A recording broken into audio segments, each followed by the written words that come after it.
Bismillahirrahmanirrahim. Assalamualaikum warahmatullahi wabarakatuh.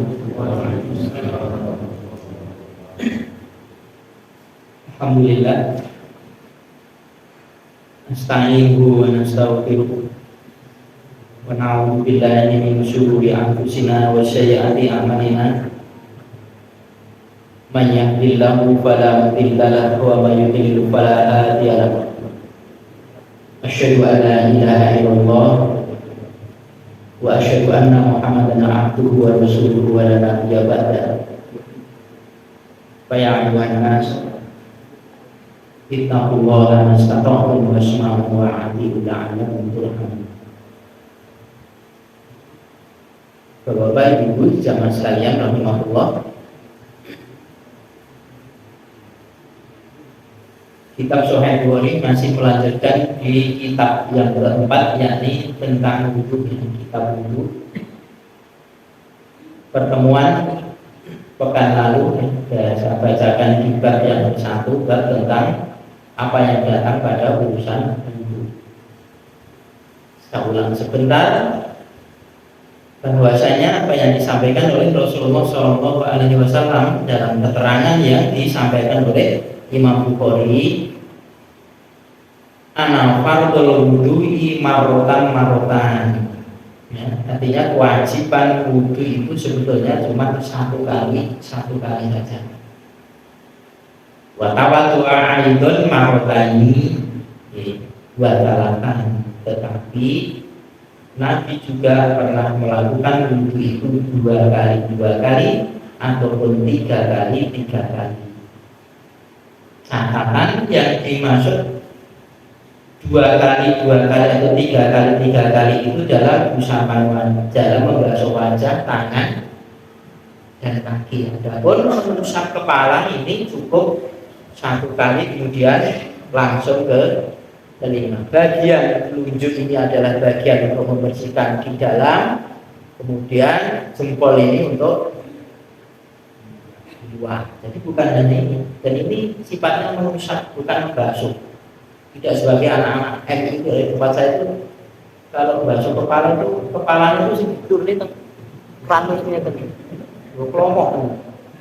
Nah ini tidak dicontoh, namanya anak-anak. Kita jangan anak mengusap. Jadi itu cukup satu kali, tidak ada dalil mengusap kepala sampai telinga itu sampai dua kali atau tiga kali, itu tidak ada, dan itu tidak membasuh, ya, tetapi mengusap, ya, masakan. Kemudian kalau lebih dari tiga kali ini, wakariha ahlul ilmi, kemudian ahlul ilmi mengatakan bahwasanya itu dia membencinya, dia tidak suka, ya, karena termasuk al-israf, berlebihan pada pengambilan air untuk berwudu ini. Yang ditambah lagi wa an yujawizu fi'lan Nabi sallallahu alaihi wasallam. Lebih dari tiga kali basuhan itu adalah perbuatan melampaui batas dari perbuatannya Nabi sallallahu alaihi wasallam. Kan nanti bersih kita benar. Tapi kan menyelisih Nabi, bukan bersih tapi menyelisih Nabi itu jelek, ini termasuk maksiat menyelisih Nabi. Itu di bab yang awal. Langsung bab yang kedua,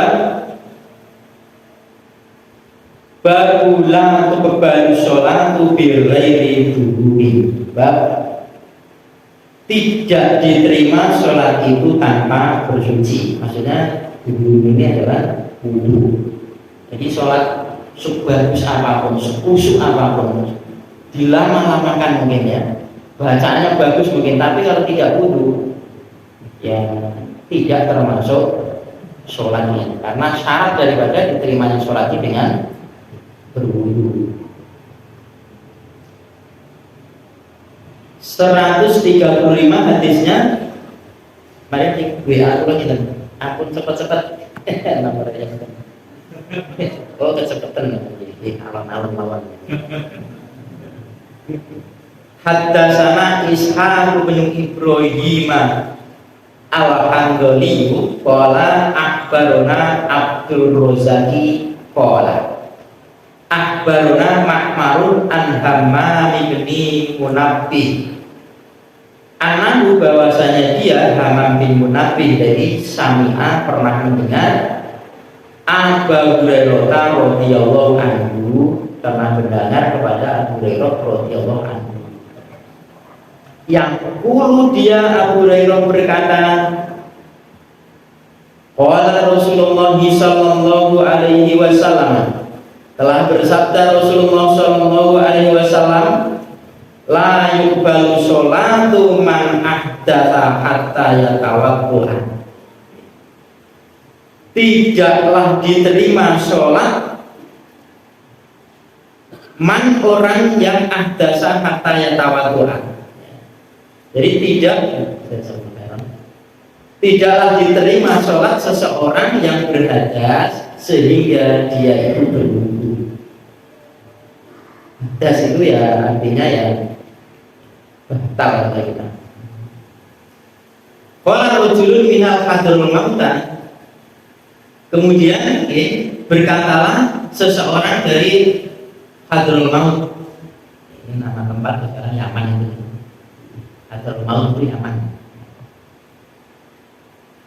Mal hadatsu ya Abu Hurairah.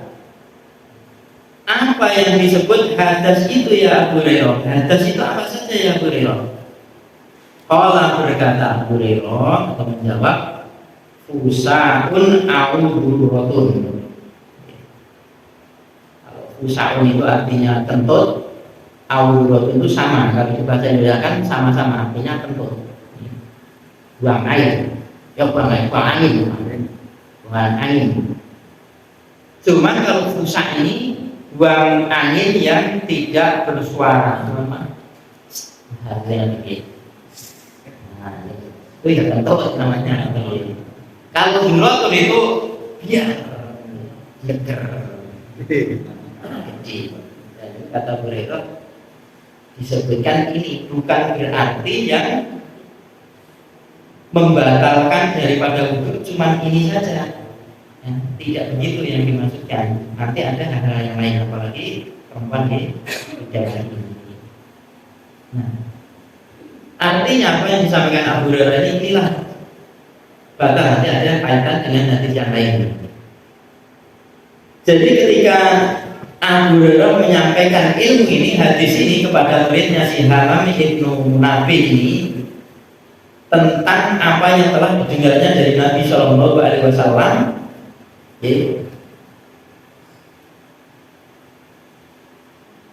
Ketika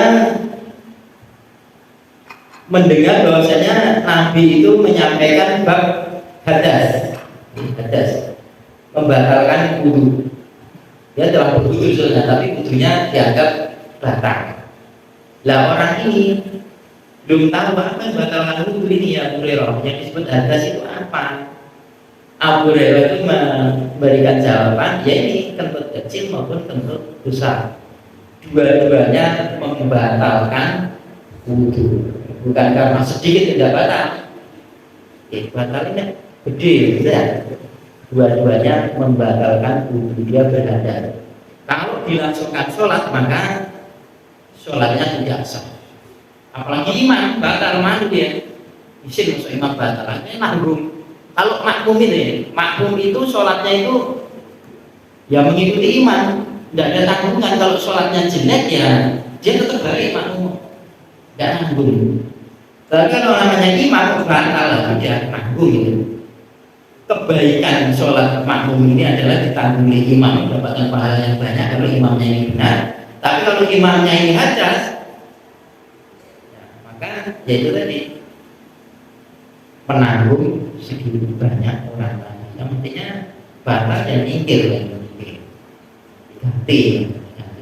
Tidak usah diulangi dari apa kalau ganti itu melanjutkan perbuatan atau sholat si imam yang batal. Yang mengganti seperti itu. Oke, itu bab yang kedua. Sekarang bab yang ketiga, babu fadlil wudu'i wal hurrul mu'ajjaluna min athail wudu'i. Bab keutamaan wudu wal hurru wudunya bercahaya. Al-mu'ajjaluna dan cemerlang min atharil wudu'i dari bekas wudunya. Jadi kalau hur ini apa? Bersih putih cemerlang cemerlang yang ada di wajah. Jadi wajah yang bekasnya ada gitu. Kemudian kalau wajah lunanya adalah yang atau mungkin bahasa kinclong ini, kinclong, corong, di bahasa sekarang itu celorot tapi di bawah. Nah yang dimaksud di atas wajah sampai di kakinya dimaksud bekas-bekas yang terkena air wudhu ini akan berefek hurun mu'ajjalnya tadi, jadi bercahaya cemerlang, bersinar cemerlang. Jadi bekas wudhunya, kalau wudhunya benar. Jadi 136 haddatsana Yahya ibnu Bukair qala haddatsana Laitsu an Khalid an Sa'id bin Abi Hilal an Nu'aymin mujmiri qala berkata Nu'aim al-Mujri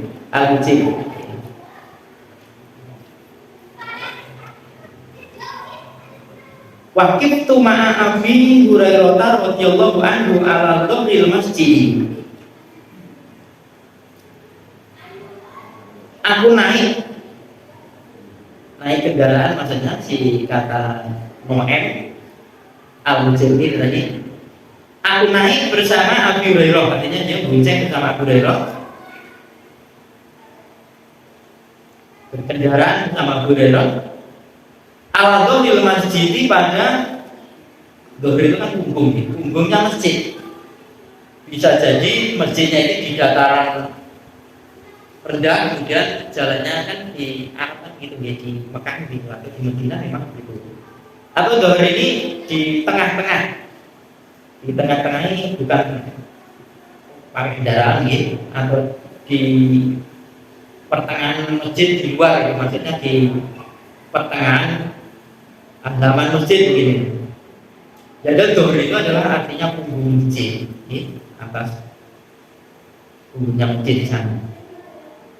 Fatawat doa maka dia berwudu. Faqala maka berkata, Inna sami'tu Nabiyya sallallahu alaihi wasallam yaqulu, kata Abu Hurairah, sesungguhnya aku pernah mendengar Nabi sallallahu alaihi wasallam beliau bersabda, Inna ummati, sesungguhnya umatku, yuda'auna yaumal qiyamati, mereka akan diseru di hari kiamat, hurrun mu'ajjalina min atharil wudu'i, akan bersinar putih cemerlang kinclong dari bekas wudunya.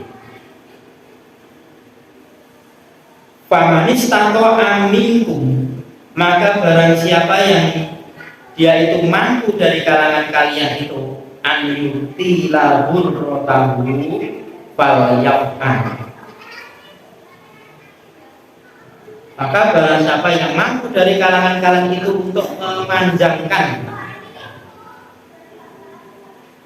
sinarnya tadi, cemerlangnya tadi, falyaf'al, maka hendaklah dia memperbuatnya. Kalau Bapak Ibu sekalian, Abu Hurairah ini menyampaikan ilmu kepada Nu'aim al-Mujmir ketika dia di dhahr masjid, ketika dia berduaan.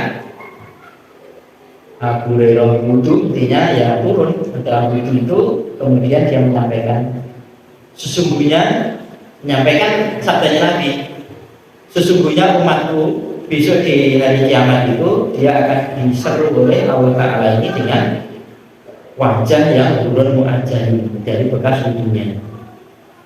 Artinya wudu ini akan membawa kebaikan di akhirat kelak. Tidak wajahnya suara di dunia saja. Di dunia saja ini orang-orang yang mukanya terkena air wudhu dan tidak itu akan kelihatan. Orang-orang di pasar itu ya, orang-orang di pasar itu glowingnya seseorang ini sekarang ini dengan cemerlangnya orang terkena wudhu ini akan lain, dan orang-orang yang beriman itu akan bisa membedakan. Oh ini orang yang kena air wudhu yang tidak, ini bisa dibedakan.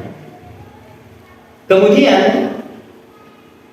karena saking kebaikannya bekas wudhu seperti itu, pamanis tato aminkum andu tilalu hurrotahu falyakan. Kalau mampu untuk memanjangkan, itu artinya memanjangkan ini ya, kalau wudhu ini kan standarnya itu ya, kalau tangan itu sampai ke siku ini. Kalau boleh dipanjangkan sampai ke sini, boleh saja, tidak lebih dari itu ya. Kalau kaki mungkin mata kaki batasannya, tapi kalau untuk melebihkan ke betis, dalam keterangan itu diperbolehkan. Selain itu tidak ada yang bagian sampai ke lutut. Sebagian berpendapat kalau sampai ke lutut ini sudah termasuk lebih-lebihan. Atau kalau membasuh muka ini sebagian ya, ini terus kemudian disodokkan ke sini dulu, boleh saja. Yang punya jenggot tebal di sela-sela ini, ya di sela-sela. Kecuali kalau rambut kepala, namanya mengusap ya tidak akan terkena air semua. Mengusap atau ibu atau perempuan yang rambutnya panjang tidak perlu begini terus bawah terus di proses tidak perlu. Ya cukup ini saja. Betul. Sambil dicopot dulu kan. Nah bagaimana dengan orang yang begini-begini nih? Ya. Bagian kepala monggo kalau memang diyakini seperti itu dan mendapatkan itu seperti itu. Sepanjang yang saya pelajari itu adalah ya itu tadi, wamsahu biru'usikum dalam ayatnya dia. Kalian mengusap pada kepala kalian. Kepala itu yang begini. Adapun yang seperti itu sudah kita yang ada itu yang mungkin itu kan di bagian dari kepala yang monggo. Intinya kalau memang punya dalil yang atau pendapat mengikuti pendapat yang bisa dianggap itu bisa mewakili gitu. Tapi sepanjang ada hadis itu pendapat itu harus dihilangkan. Jadi kalau sudah belajar Al-Quran, belajar hadis-hadis yang sahih ini, ya sudah dinilai sahih oleh ulama-ulama hadis ini, maka akal ini harus diletakkan. Jangan akalnya yang bicara kemudian hadis ini dikorek atau apalagi Al-Quran. Nanti yang berbicara itu akan hawa nafsu yang ada. Karena tidak semua yang aturan din ini bisa dimasukkan ke dalam akal kita. Kayak pelajaran komunis itu. Sing batal silite untuk sing di basuh kok rai tanah isi cilik iki to kan dianggap itu penghinaan kata kaum muslimin.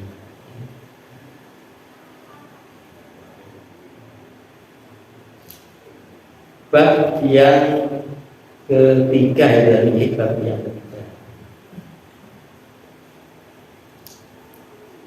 Sekarang bab yang keempat.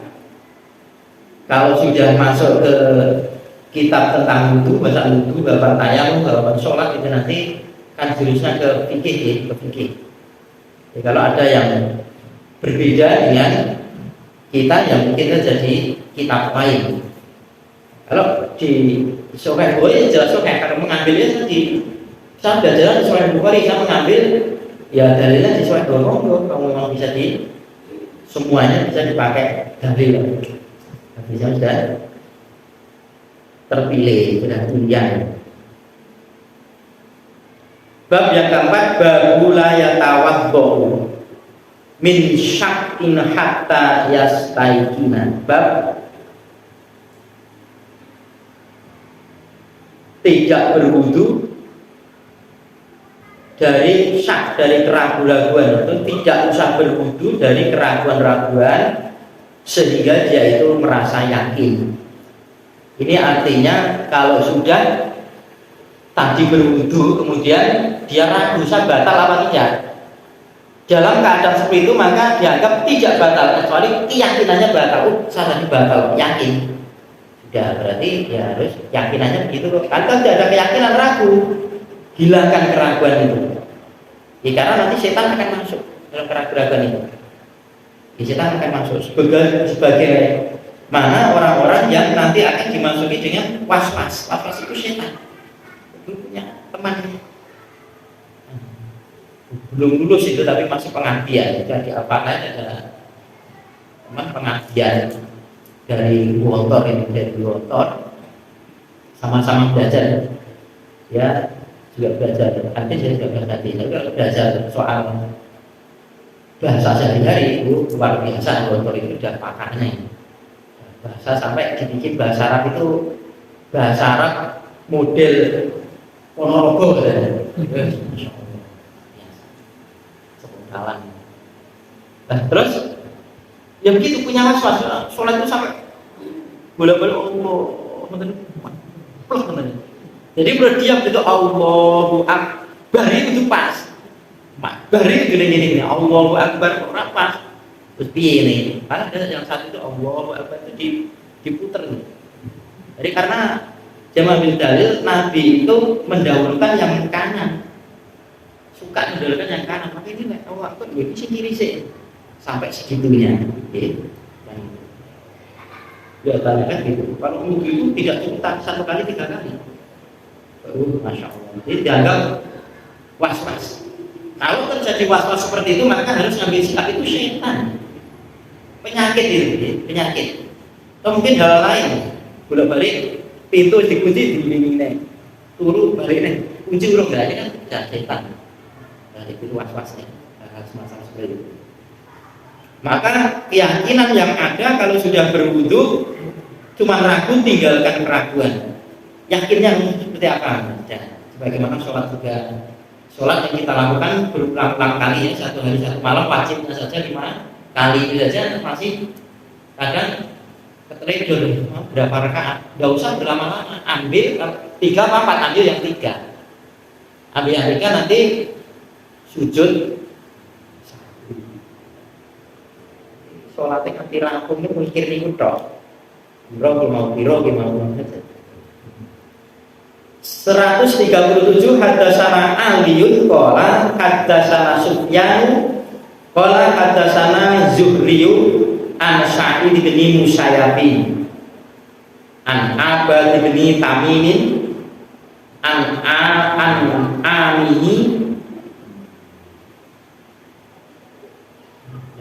Amihi anahu sakka ila Rasulullah sallallahu alaihi wasallam.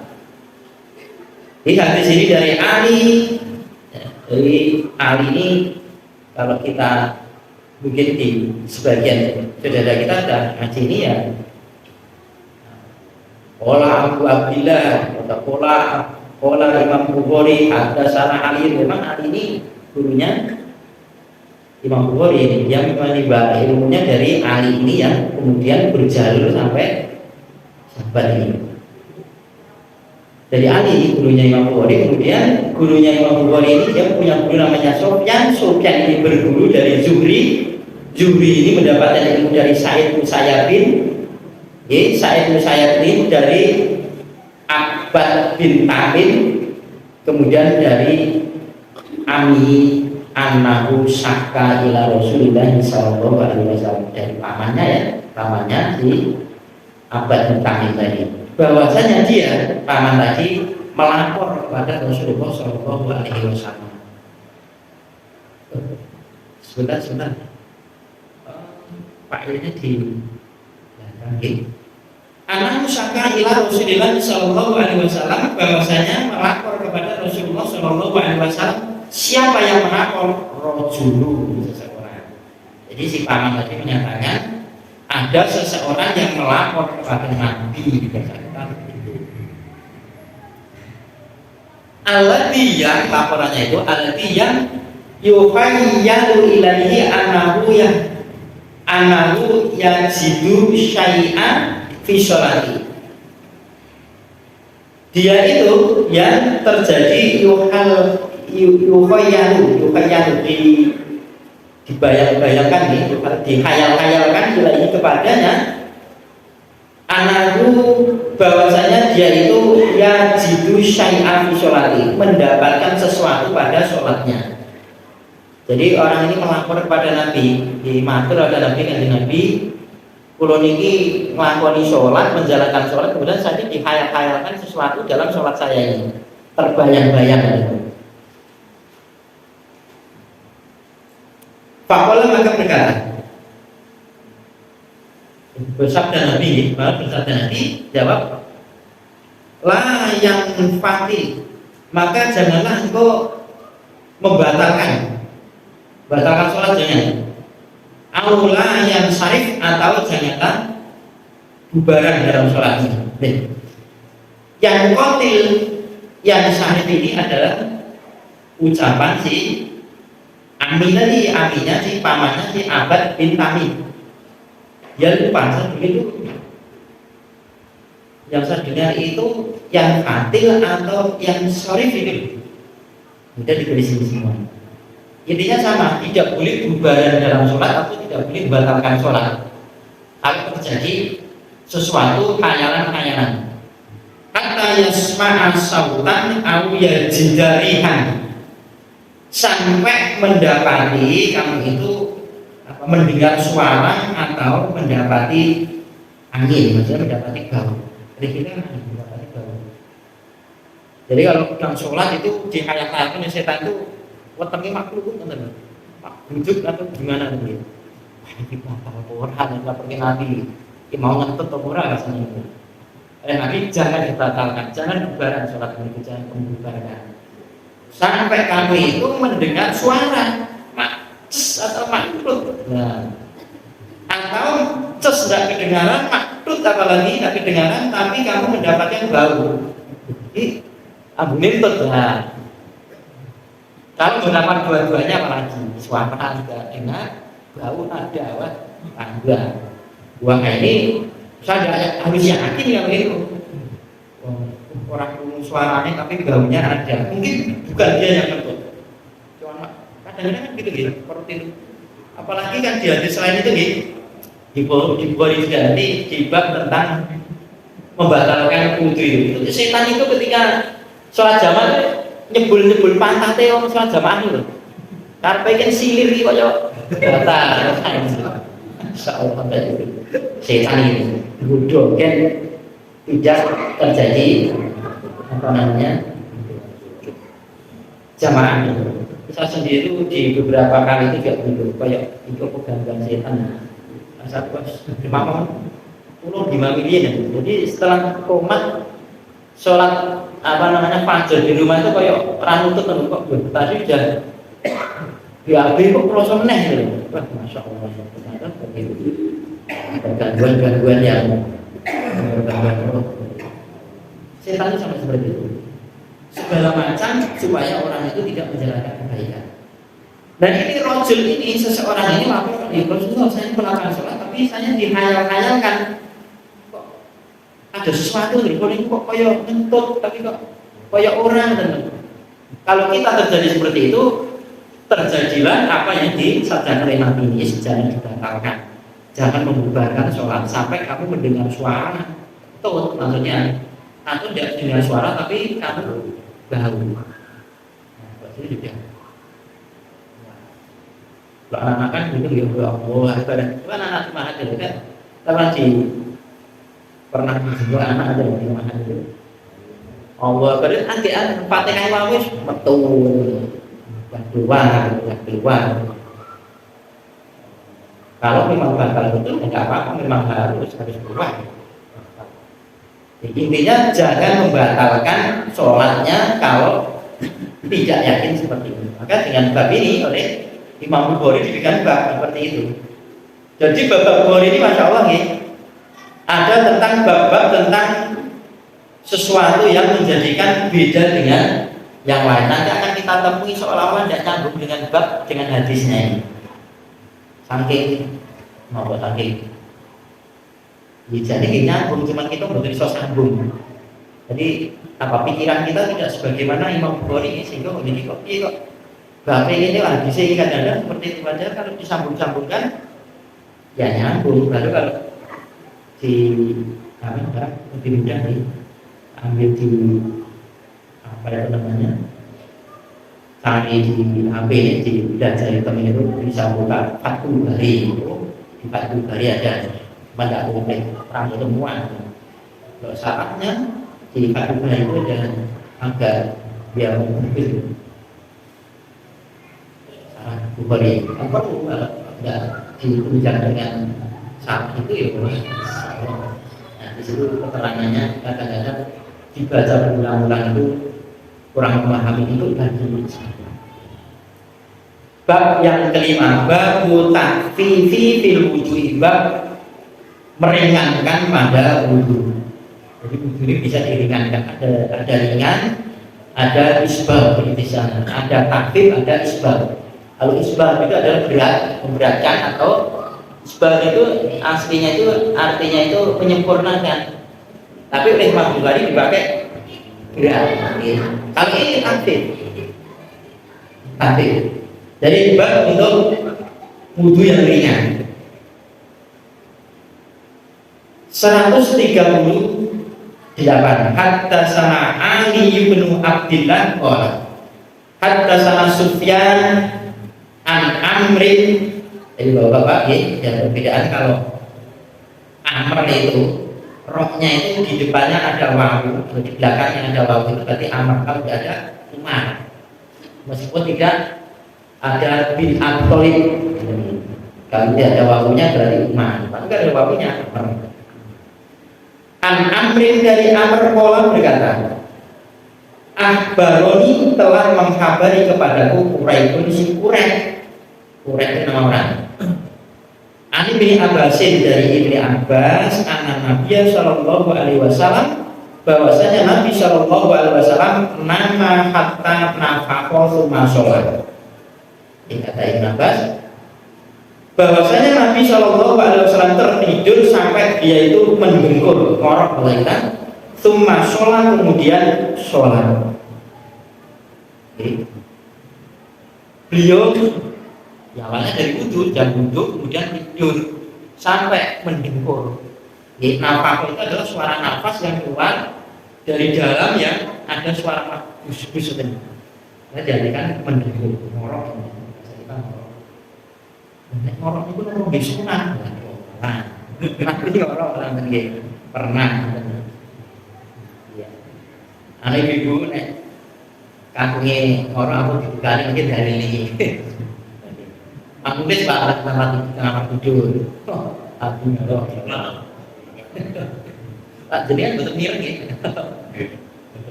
Terus Nabi langsung sholat. Baru Bapak pola dan kata-kata berkata. Artinya kata-kata berkata ini, Ibn Abbas ini lain waktu dia menyampaikan hadis ini. Ittoja kata nafako. Di lain waktu dia itu menyampaikan ittoja itu tidur miring. Tiduran miring sehingga dia itu mendengkur. Dia itu ngorok. Di lain waktu menyampaikan hadis ini. Sumakoma pas sholat, kemudian beliau berdiri melakukan atau melaksanakan sholat. Summa hadasana bihi, kemudian menceritakan kepada kami kepada si Sofyan. Kalau yang menceritakan si Sofyan berarti ini si Abdillah, berarti si Sofyan. Marotan di kali yang lain, di lain kesempatan si Sofyan itu menyampaikan ba'da marotin, dari sesudah satu kalinya di lain waktu bagi kita an Amrin dari arah Amr juga. Artinya yang disampaikan oleh Sofyan ini dari gurunya Amr juga sama, tetapi beda lafadznya.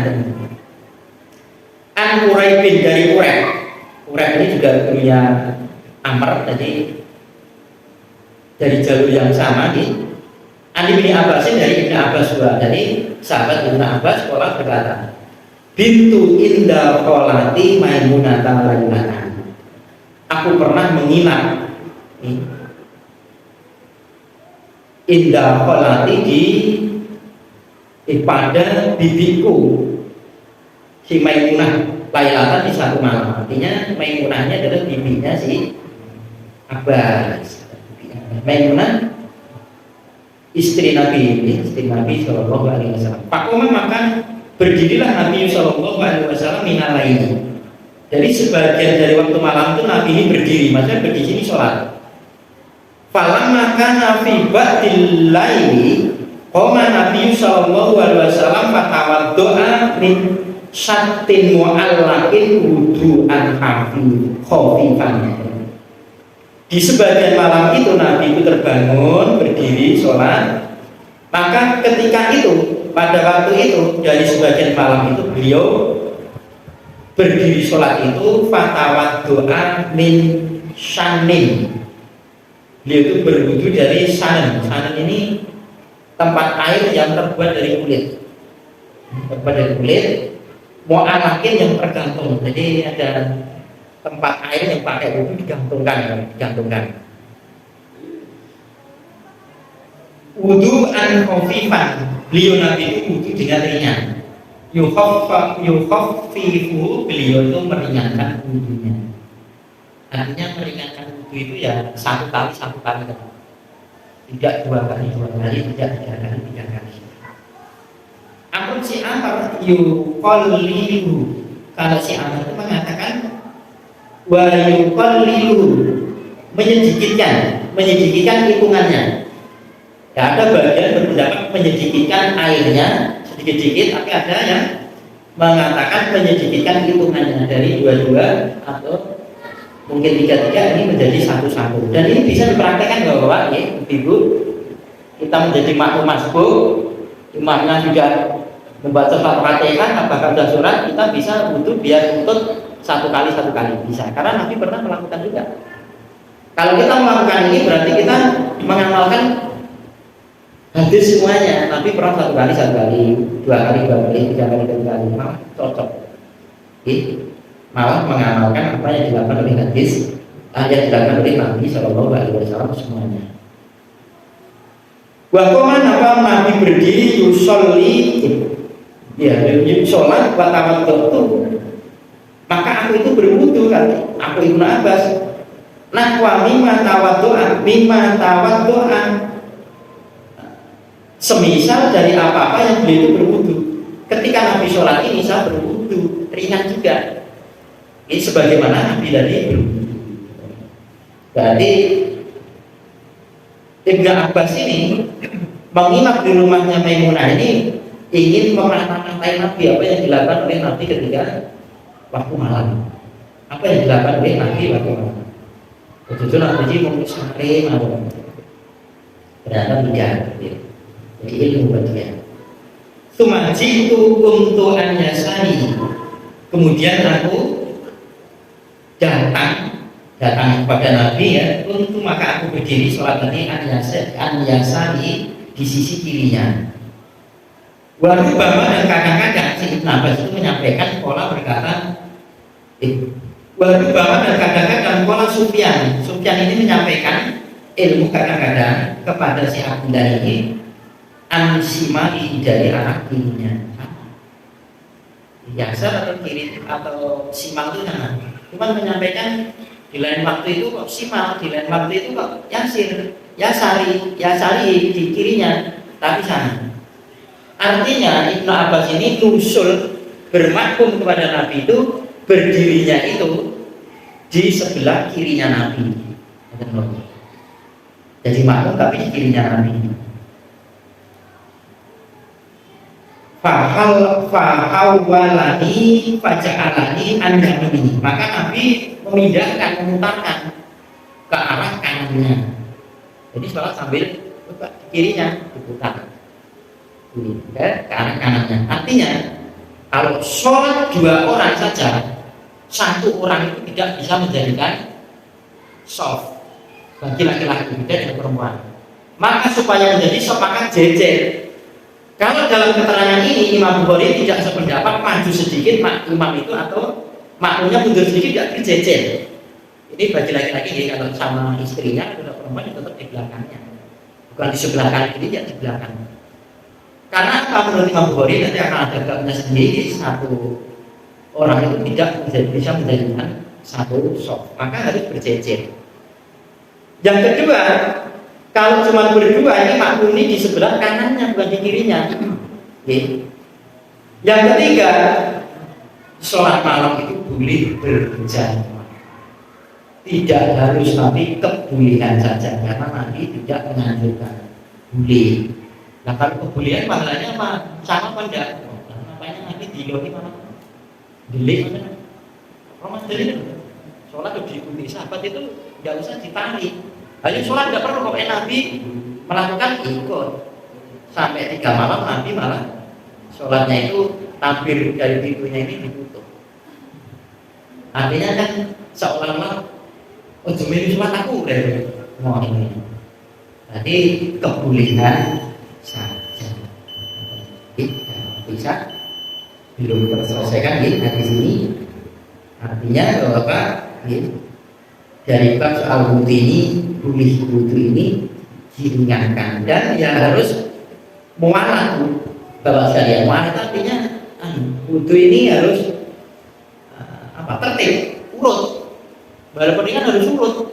Ya tangan kemudian rukunnya ya wajibnya itu ya gitu. Adapun umur atau tansah ini sunnah saja.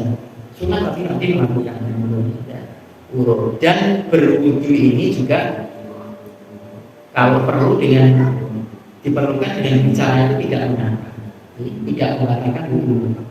Urut ini yang saya maksud bukan kok ini terus basuh kepala atau tangan terus meren sih, suwi kan? Pakai basuh kaki tidak begitu. Ya. Artinya kalau perlu bicara yang sewajarnya saja, tidak ngobrol yang aneh-aneh itu boleh saja. Ini yang sewajarnya saja. Ditanya apa itu ditanya. Oh teknologi ya misalnya, oh ya, tidak apa-apa. Boleh saja. Mungkin ini yang saya sampaikan bisa dilanjutkan pertemuan yang akan datang. Assalamualaikum warahmatullahi wabarakatuh.